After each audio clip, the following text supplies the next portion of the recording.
Hello and welcome to Cards and Cardboard, where we're going to critique and criticize a game that I actually kind of had some involvement with, so I have to give a little disclosure here. Today we're going to talk about Vault Wars. Now when I mean I got involved with this game, I was actually invited to playtest this game, so I do have a little bit of a vested interest in this. I don't want to have any sort of bias, but we're going to kind of just show you why I enjoyed getting this game from Kickstarter and being a part of that playtest, and it's kind of really great. So we're gonna just tell you this part right now. So now with that out of the way, now Vault Wars is a bidding and bluffing game where you are trying to basically outbid and outmaneuver your fellow attendants for auctions and try to get the best loot for potential buyers that you're trying to sell to. And when I mean that, you're literally giving two cards at the beginning of the game that you're trying to collect specific items for glorious victory points and hopefully good profit too. So we're going to take you into the box and kind of show you what I got out of this game. Okay, so now we've taken you inside the box to show you what you get in Vault Wars. First of all, you have a fairly well-written rulebook here. It's got good examples of play and a actual little guide of how to play the game on the back here, as well as the top of the lid, which is in a magnetic box, I might add. So that's very nice that they did that for this game. In here I have some Kickstarter exclusive content, so I'll kind of brush over that, but know that you're going to get a bunch of coins in the game. These are going to be normally cardboard, but I have a metal upgrade as well as some wooden upgrades for my gems here, because being part of the playtest was nice because I got to pay a little less for the game for that. We also have the Kickstarter exclusive cards here, which are alternate vaults and extra add-ons, but really and truly doesn't affect the layout of the game for what it is. Because what the game really is just stacks and stacks of cards. Alright, so inside the game you're going to get a number of items here. We've taken them out of the box now to kind of show you what's going on here. Again, we stress that this is the Kickstarter version of it and the deluxe version at that, so these cardboard tokens that should be here for the coinage are actual coins. And the wooden bits here for the loan shark that are negative victory points in the game are actually made of wood instead of cardboard. So depending on what version of the game you got, that's going to heavily depend on what kind of things you're going to see here. So we're going to start with the contact cards. These are your cards that you're trying to actually appease through the game's victory conditions. These guys are going to give you points per different items you have in the game, so such as weapons or elven items or shields or anything. They're going to give you a number of victory points based on that. And you're going to get two of these at the beginning of the game handed out to each player, and at the end of the game they're going to get to choose one of them to score. So in this case, at the end of the game this person gets extra points for each artifact they have but have not equipped. We'll get at that until later on. Also for setup, you're going to set up this deck of cards, which is all the vaults in the game. Now these are the things that people will end up probably drafting for or just randomly being dealt. These dictate basically what kind of things you're going to be fighting over because each one of these vaults is going to have a potential number of goods in it. So this is the small chest. This is a good example here. This one has an initiative of 1, so it's actually one of the first vaults that you're going to look at in the beginning of a round. It's going to have 3 items in it. And it's going to have one item that the auction master, the person who owns the card, is going to show off to everybody at the table. And then everyone can peek at one card that comes from the deck. Basically, you'll take the items that go into this vault. From those 2 cards, you'll look at one and shuffle them under the table, pass them to the next person. And this one actually has an interesting little thing here where it's an extra text. Some of these usually apply to whoever wins the vault, or whoever owns the vault, such as the auction master. Now, what you're going to do here, for the example, we draw cards from this item deck. We've got 3 here. We hope that they're not things like junk, because junk is bad, usually. This deck is actually mostly junk cards. But in this case, we have things that we want to show off. So we got a dragon's egg, a helmet, and a shield. Well, let's say somebody we know maybe wants that helmet, so we show that off. We pass this around. People look at what cards they got. Some people will see the dragon egg, other people see the shield. So we put that out there. And then we say, okay, I have so much gold in my hand. You can only bet up to the number of gold you actually own, but you bet on your own vault, basically. You say, I want to sell this vault off for, say, 6 copper pieces, or 6 money. Then you go around the table, and people can accept, well, I'll pay 6 for that, but then I'll pay 7, but then I'll pay 8. And you're going to keep going around until eventually somebody sells on a price. Now, as the auction master, you're not allowed to bid again, so that's really important. If you wanted something out of here, you have to kind of put your bid up there maybe a little higher, or put it really low, depending on if you're trying to bluff people into it. So there's a little bit of that strategy in there. Kind of great. Now, after that, whoever wins it will get all the items in there secretly, and the vault. Usually the vault, however, is not kept as an item. However, there are a few vaults in here that actually do count as like elven items or dragon-related items, that kind of thing. So it's an interesting kind of mixed strategy in there, because sometimes people think you're one thing, but you're actually another. You're trying to get the elven items, or you're just trying to get vaults. So there's a lot of crossover for what people actually want to try to grab for victory points. Then once you're done with everybody going around the table and auctioning off their vaults, everyone's collected their goods. So now I have, say, 3 goods that I won for the round. I actually have to worry about storage fees. Now this means I'm going to have to take even more of my money and dedicate it to paying for everything I store. Now each item themselves is probably going to be hidden behind your screen here. It's not open information. You're going to have, say, 3 items here. I have to pay 3 gold for storing these. Or I can, say, sell off the helmet and the shield, and since they're part of a set, I can make some interesting money off of them. Now I lose these for victory points, but I'm going to actually get, say, 8 gold back to me, which can help pay for storage fees for those dragon egg.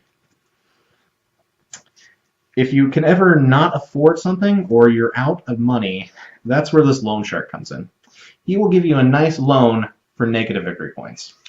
Each one of these tokens you get is actually worth more negative victory points the more you have. But it's also a great way to maybe get an advantage in gold for the next bidding round.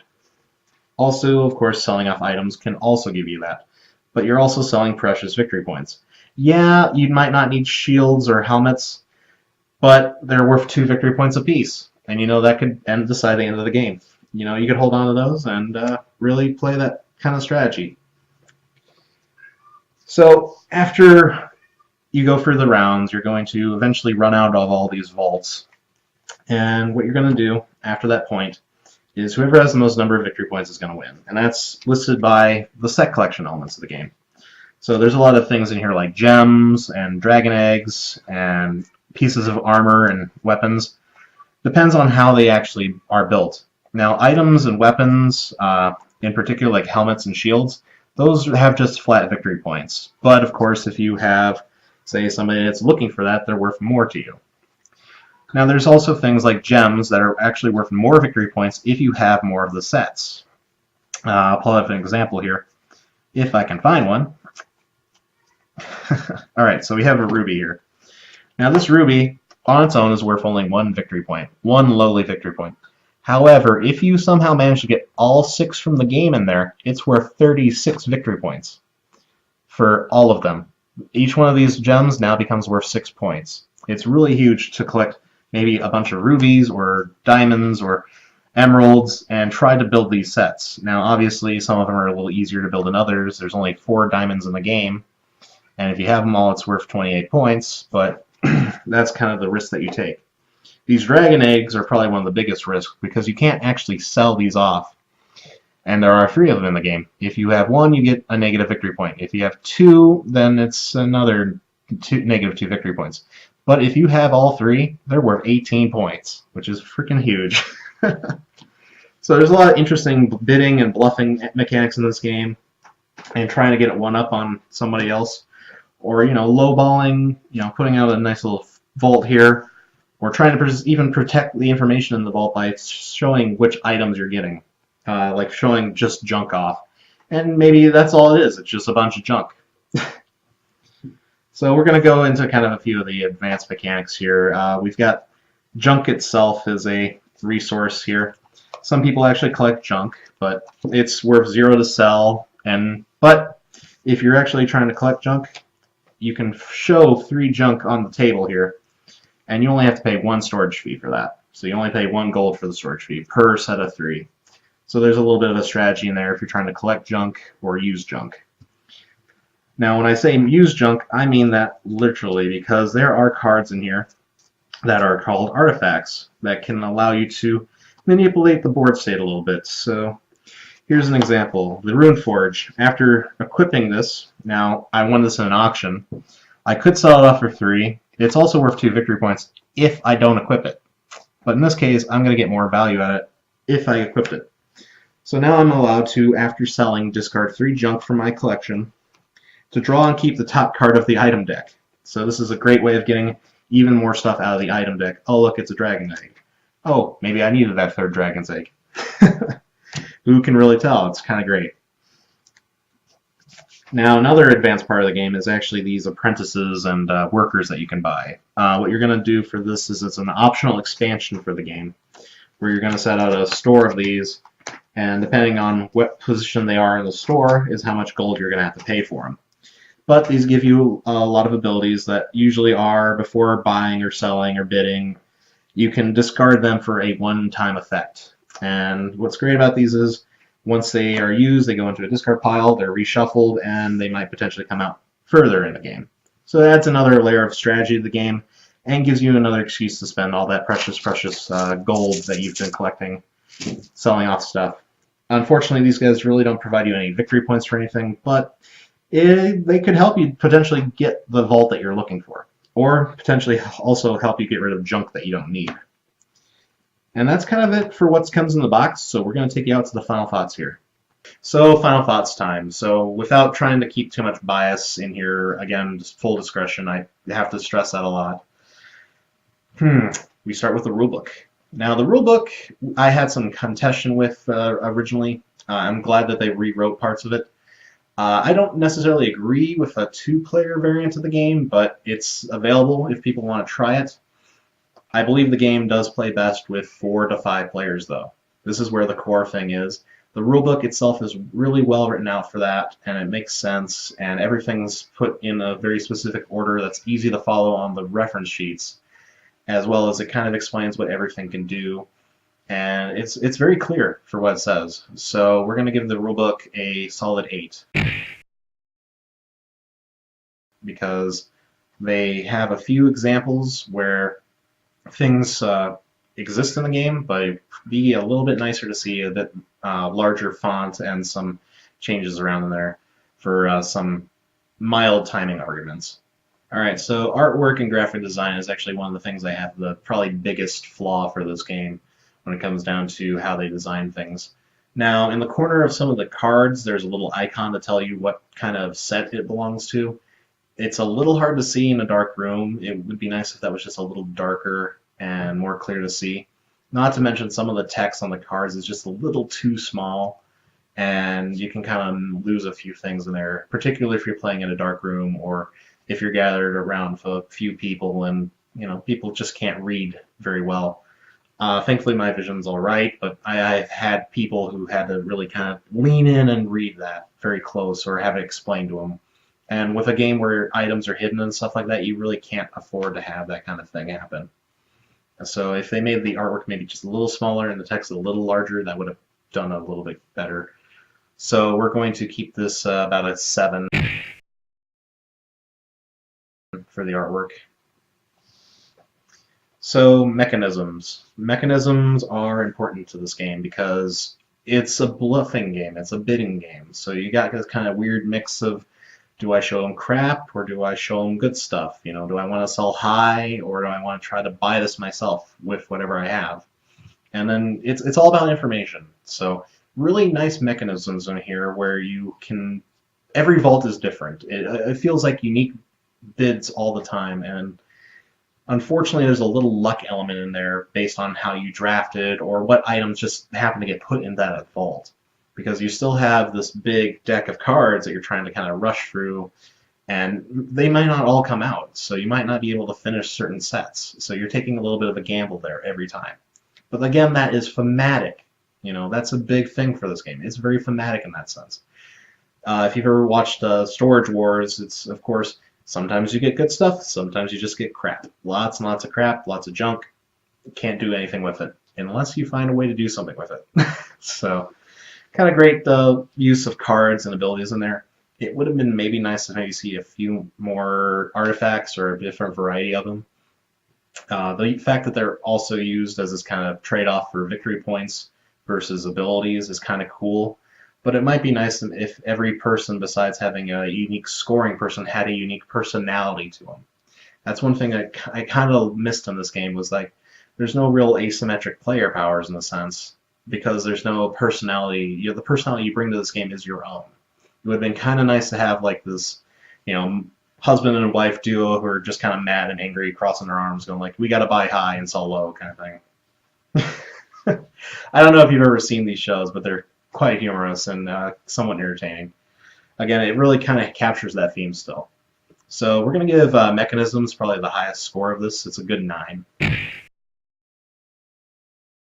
So component-wise, this is where I have a little bit of an issue, because I didn't actually get all of the components that were supposed to come with the regular game. They actually removed the wooden or the standard tokens and the chip sheets that were supposed to come in the basic game and replaced them with deluxe components for me.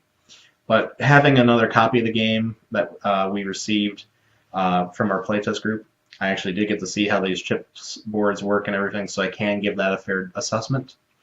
The box is excellent quality. It holds everything you need in here. The only thing it's missing is a tiny gavel or something like that. It would have been kind of nice to have that one mechanism in here or component for this, to kind of put that stress on there, like we're actually bidding or we gotta raise our hands and yell. The cards themselves, pretty good quality. They're not going to wear out too easily. You don't really need to sleeve them right away. However, my biggest contention here is with these deluxe coins. If you're going to sleeve the game, you can't actually fit all the cards and the coins in there unless you're really tucking very, meticulously. So if you have the base version of the game, you should have no problem sleeving this and still probably getting everything to fit into the box, because there's a nice little middle well where you can put everything. But since it's just cardboard chits and cards, good quality, so we're going to give this a 7. So replay factor. Now replay in this game is kind of unique because it really is going to depend on your player count and what kind of players you're playing with, and if everyone's got good poker faces. This is where the game really excels. If you take it to different groups, you're going to have unique experiences every time, because a different assortment of items will come out, and different players will bring different strategies to how they kind of highball, lowball things. And that's what was really great with this player interaction. Now, the expansion that comes with the game is okay. It adds a little extra layer of flavor on there, but I really don't see people playing with that very often based on this, because it just adds another layer of difficulty and adds more time to the game, which is one of the problems I had with it. But the timing of the game with just the base game is pretty great. It's right about half hour, 45 minutes. Really quick as far as most games go if you're really wheeling and dealing. Or you can take it a little slower and think it out a bit more. Still really good. So we're going to give replay factor on this a 7. So final thoughts time. Now, again, with trying to eliminate bias, I have to keep that going. We did receive a free copy of the game because I was a part of the playtest for this. But, as a playtester, I got to see this game grow from what it was to what it is now, and I'm pretty satisfied with that growth. I think it came around pretty well, and what the game had thought it wanted to be and how it actually became is pretty spot on. It's a fun, amusing game to pull out with friends or, people that you play with, or a bar or a game group, and you're going to have a unique experience kind of every time you play this for the different items and the different strategies that people are going to pull out. I'm going to say, overall, this game is a 7. I would love to give it an 8, but unfortunately there's just a few little things that hold it back for me from that 8. When I say that, I really mean that I want to see just a little bit more theme added in there. It's really hard to give it that, because I love the fact that it's got this theme and it's got this flavor, but there's just that random luck in there, and having the extra draft mode and then the extra character workers and trying to play this game, if you're trying to do a kind of a wheeling and dealing and betting kind of game, there's other games that do this just a little bit better, but there's nothing that does it quite in this way with this kind of theme. And the inelegance of using the loan shark for sacrificing potential victory points for money, it's good, and it's an interesting workaround, but again, it just kind of adds more money to the game rather than kind of spreading the economy out or giving everyone a standard buy. If you could make junk worth maybe a little bit more or something, at least get something back from it, I feel that would have been a better way to kind of mitigate that whole economy. But I understand what they tried to do. So who knows? Maybe there's going to be some variants in there, maybe some other ways that they're going to expand on this game if it's popular enough. For what you get in the box right now, it's very adequate. It's a very good game. You just need a tiny little gavel, as I said again. That would have been a great component upgrade. I'm really sad that the Kickstarter did not do that. But the metal coins and the wooden chips were a pretty nice thing to get, so I'll take that for now. So thank you so much for watching our Cards and Cardboard review. We've done this very interesting critique and criticization for me.